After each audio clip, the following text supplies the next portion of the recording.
دفعہ کا ذکر ہے، ایک گاؤں میں علی نام کا ایک ذہین مگر شرارتی لڑکا تھا جو ہر وقت مزے کرنے اور کھیلنے میں لگا رہتا۔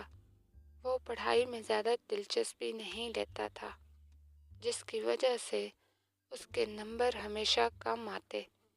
ایک دن علی کو اپنے دادا کے پرانے دراز میں ایک سنہری پنسل ملی جس پر خوبصورت نقوش بنے ہوئے تھے۔ جیسے ہی علی نے اس سے لکھنے کی کوشش کی، حیرت انگیز طور پر پنسل نے خود بخود اس کے خیالات کو کاغذ پر لکھنا شروع کر دیا۔ علی بہت خوش ہوا اور سوچا کہ اب اسے محنت کرنے کی ضرورت نہیں، کیونکہ یہ جادوئی پنسل اس کے سارے کام خود کر دے گی۔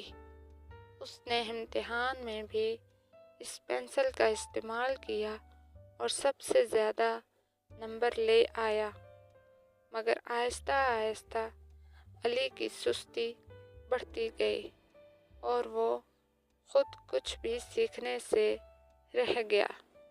ایک دن جب وہ امتحان دینے بیٹھا تو جادوئی پنسل اچانک بند ہو گئی۔ علی گھبرا گیا کیونکہ وہ بغیر پنسل سے کچھ لکھ ہی نہیں سکتا تھا۔ جیسے ہی امتحان ختم ہوا، پنسل نے خود بولنا شروع کر دیا، علی، میں تمہاری مدد کر سکتی تھی، مگر تمہیں سیکھنا خود ہوگا۔ اگر تم خود محنت نہیں کرو گے تو میں بھی کام نہیں کروں گی۔ علی کو اپنی غلطی کا احساس ہوا اور اس نے سچے دل سے محنت کرنے کا عزم کر لیا۔ پنسل نے ایک آخری بار چمک کر علی کی ہمت بڑھائی اور ہمیشہ کے لیے غائب ہو گئی۔